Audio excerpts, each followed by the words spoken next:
We've had different sets that we've been in the pistol with. We've been some different things under the center as well. Again, not a huge portion of what we've done, but worked yesterday, and every game's a little bit different.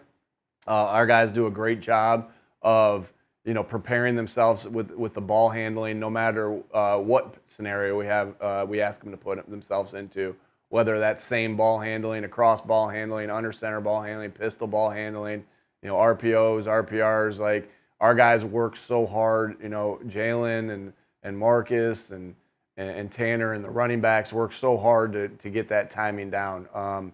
And it's something that and Coach Singleton does a great job, and Coach Tanny do a great job of just being like, we work ball handling all the time, and everybody's on those details. And so, because it's not as easy as just saying, hey, go to this or go to that. You got to do a lot of work of the fundamentals to get it right. And the players have done a phenomenal job of really working out all the details it requires to be in all those different sets. And so, obviously, hats off to our guys for working their butts off.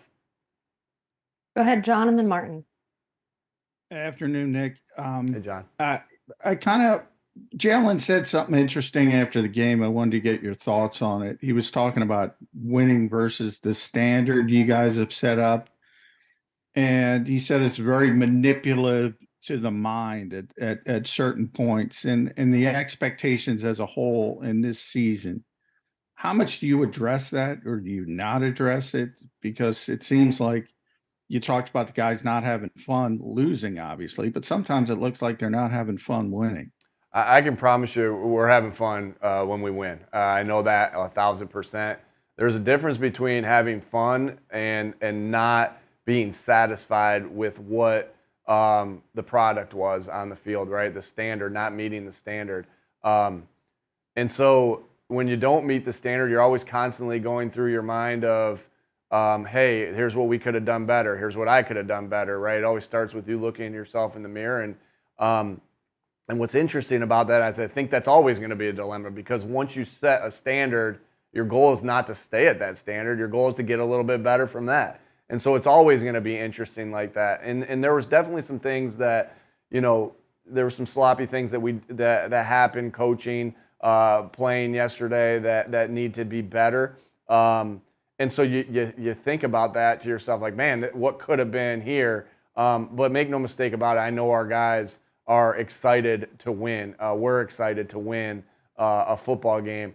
But again, it's that hunger. It's that hunger of wanting to be great and be perfect.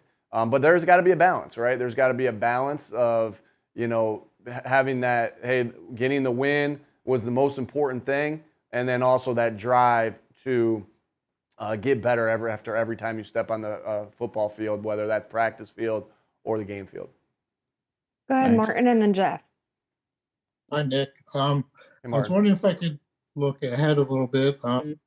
You're obviously going up against the Cardinals and Jonathan Gannon, a guy you know pretty well. Knowing him and knowing his defense as well as you do you think that helps you prepare for facing the Cardinals, and what kind of challenges do they present? Remember, he knows us too, right? And so there's that, I would say they're doing a good job as far as, their schemes and different things like that. I'm very early, Martin, in my studies there. Obviously, you come here and you work on the kinks that you get to work out from last game, and now we're early in our studies of Arizona. But they're doing some good things scheme-wise. They got some good guys in place there. Buda Baker's a really, really good player.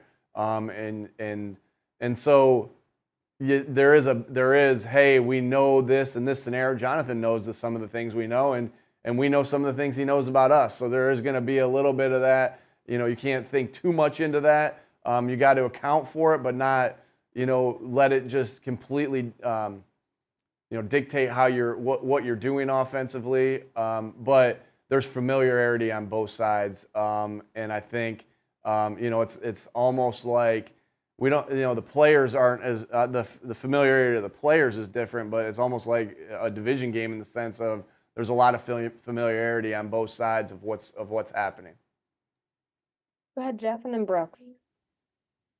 Hey, Nick, Jalen Carter played one of his lowest percentage of snaps. And I was wondering if, and it seemed like down the stretch he wasn't out there much. Was that a form of discipline that he wasn't playing as much after the penalty? No, no, no, no, not at all. Not at all with that. That was, BG was playing a little bit inside there, right? And Fletch was having a really good game.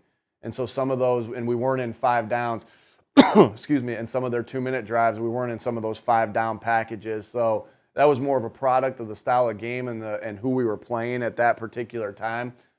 With getting BG on the field with Hassan and with Josh. And so that was what the product was of that, not a result of the penalty. We have a total faith in Jalen. He's had a lot of great moments and great plays throughout this year, and we're going to continue to need him to do those things to be the type of defense we want to be. Go ahead, Brooks, and then Dave. Hey, Nick, a tendency question. You guys have been fairly balanced run pass on first down, and then especially out of your 11 personnel packages. Once you guys get to that second and medium range, I've qualified that as 4 to 7. Maybe that's different for you.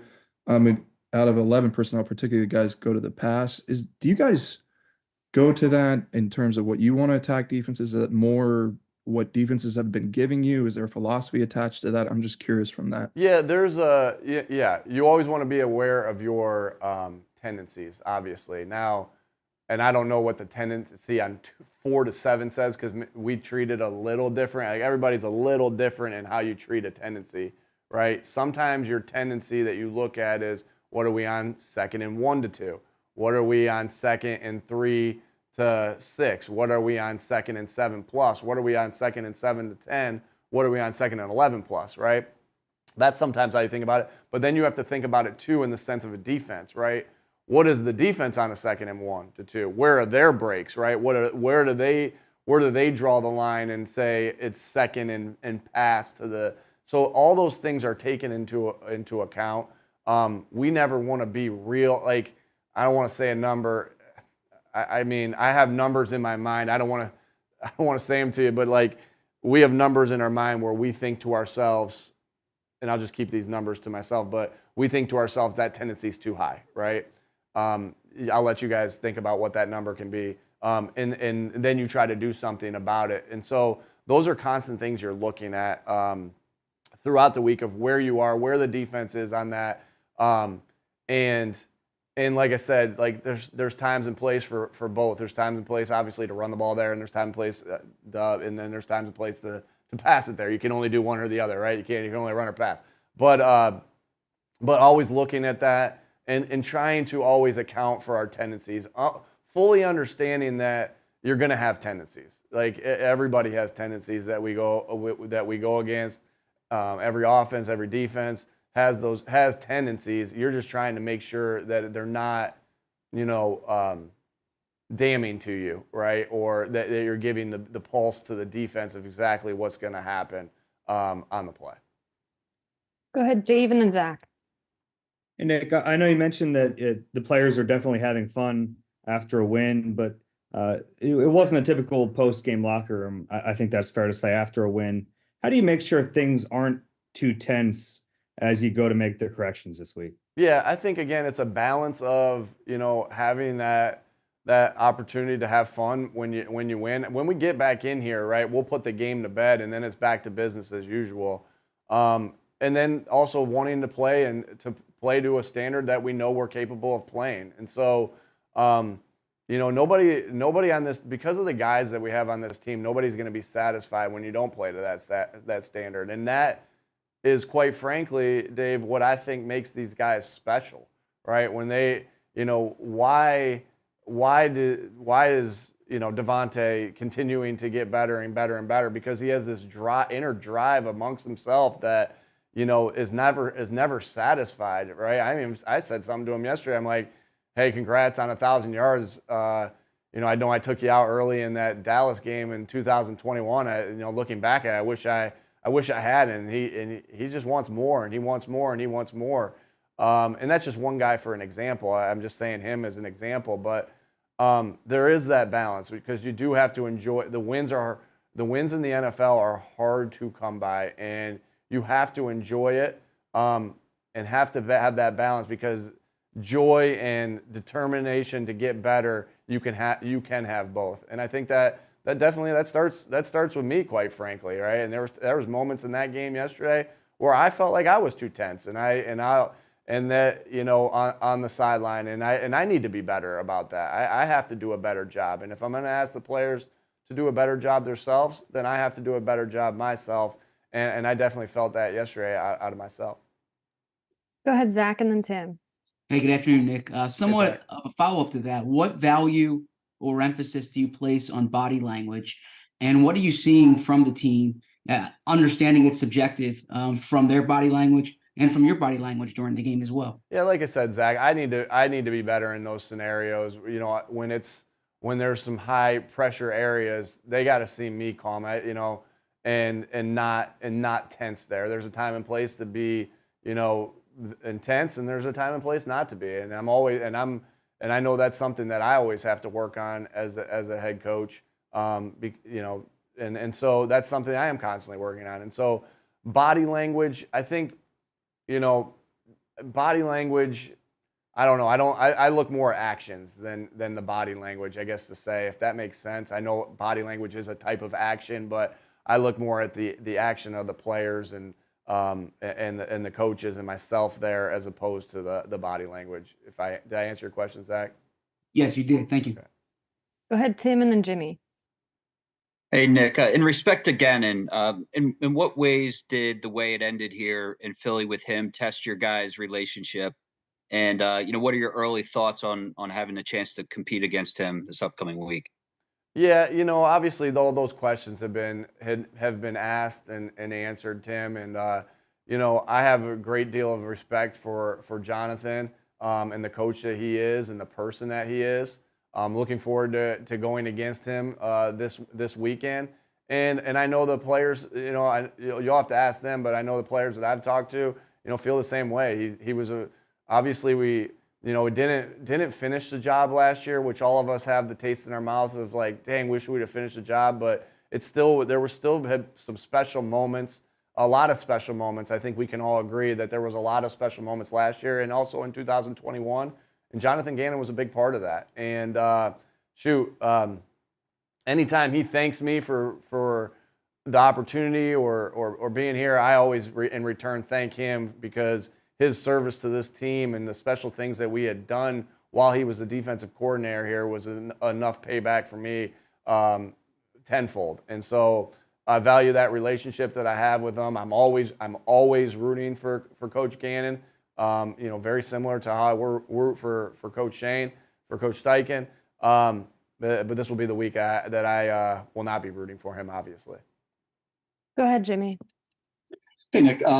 It feels a little like Jalen's first instinct against the blitz is to extend the play as opposed to getting the ball out quickly. I guess I'm curious, A, if you agree with that, B, if that's the design of the offense at times, and C, if like adjustments are needed in giving him more opportunities to hit hot routes when there's the threat of a blitz.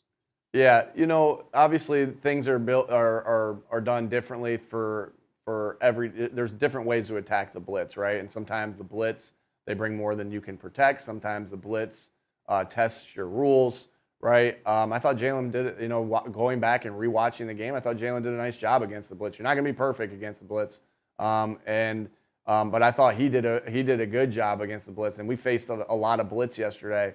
And to me, Jalen played one of his better games of the season last night.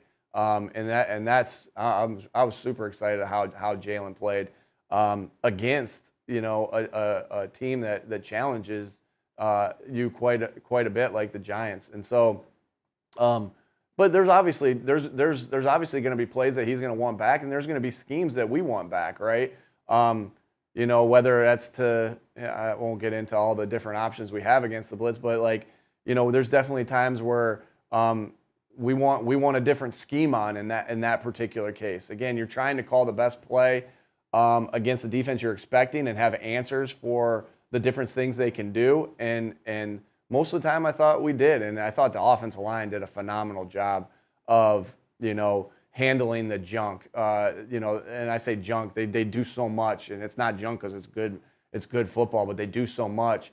And I thought the offensive line did a great job. And like I said, were we perfect against the blitz? No, but it's football. You're never going to be perfect against a certain thing. But I do think that we handled things well, and I thought Jalen played a really outstanding game yesterday. A really outstanding game, and really was excited how he played yesterday. We have time for 2 more, so we'll go to Josh and Olivia. Hey, Nick, kind of a Josh. follow-up, I guess, to the tendency question, but as it pertains to a particular sequence, in the third quarter, you fought to a 3rd and 1 from your guys' own 34. Yeah, Josh, I know where you're going with that. Obviously after second thought, I'll get to your second part of that question, but after second look, we're like, man, why? Shoot, get under center, run quarterback sneak. No doubt. We didn't in that particular case, and obviously we talked about that, and in that particular case, let's get under center and do it. But that doesn't mean like I know you'll hold me to that, because there's time and place to do both. But on second thought, off of that, when it doesn't work, you always are going to think to yourself, well, hey, just get under center and do the sneak play. Go ahead. Your second part. Yeah, no, I guess if I could just follow up. So on the subsequent drive, I think you guys were pushed back even earlier in distance around the 20 or so. 3rd and 1, ran the play. Was that just a quick conversation or self-correction from the drive that just happened with Brian? What was that conversation like? Or was it pretty quick? Yeah. Are you saying the time we didn't sneak it? No, so the following drive, when you guys had the ball back, you were pushed back even further. I think like from your somewhere in your 20. And we did sneak it. Yeah, 3rd and 1, you snuck it. Yeah, just like I said, when it didn't go the way we wanted it to go the time before, we thought to ourselves, hey, probably could have done that here, and that's why we did it on that second one, Josh. Last one here with Olivia. Hi, Nick. You were asked last night about some of the mistakes that the team made throughout the game. And you said that you felt like they're easily corrected or can be easily corrected. But at the same time, we've also, obviously different situations in previous games that we've talked to you a lot about, just mistakes that have been made throughout games this season. What gives you the confidence that these are mistakes that are easily corrected, especially just going into week 17 when you got a couple games left in the season? Yeah, no matter where you are in football, there's going to be mistakes in that game. It's the ultimate team sport. The other team is working their butts off too, and you're fighting against each other, and a physical, with the physicalness of the game and everything like that. I mean, there's going to be mistakes. I think what's encouraging is like some of the mistakes, like, I think in that first half, I was so concerned about not leaving any clock for the Giants that I screwed up the clock, right? And so that's a mistake that, I think to myself, there's time and place to do that, and that particular time and place was not the time to do that. I think if you look through, Jalen not stepping out of bounds there, and having to kick a field goal after that. Again, that's a combination of, I said it last night, Jalen and I both are going to want that back. And I think those are easy. I think we've had spurts of playing good football, and, obviously the last 3 games, we weren't up to our standard, but, there was a lot of good things in this game.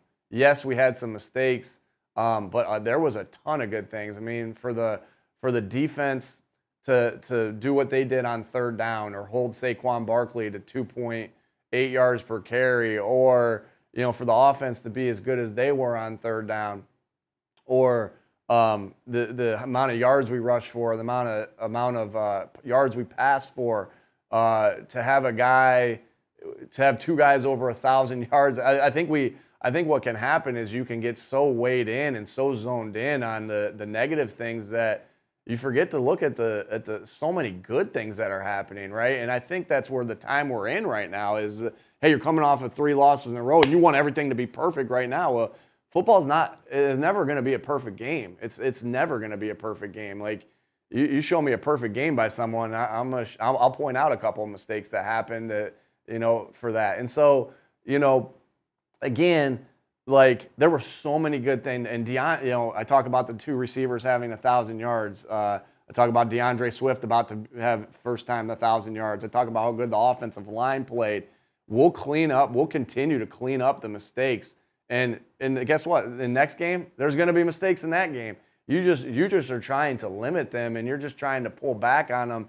And quite frankly, you're trying not to make the same ones twice. Those are the mistakes that you have that hurt you and haunt you. Is like when you make the same mistake twice. That doesn't mean that's not going to happen either, but that's what you're trying to constantly fix. But I think that there was so much good yesterday, and so much good that it's hard unless you sit there and look at it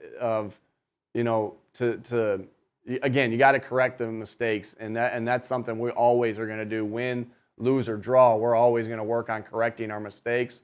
But I really, there was so much good in that game yesterday. We got to have to fix the mistakes and then focus on building off of the great things that we did yesterday and some of the great things that we've done throughout the year.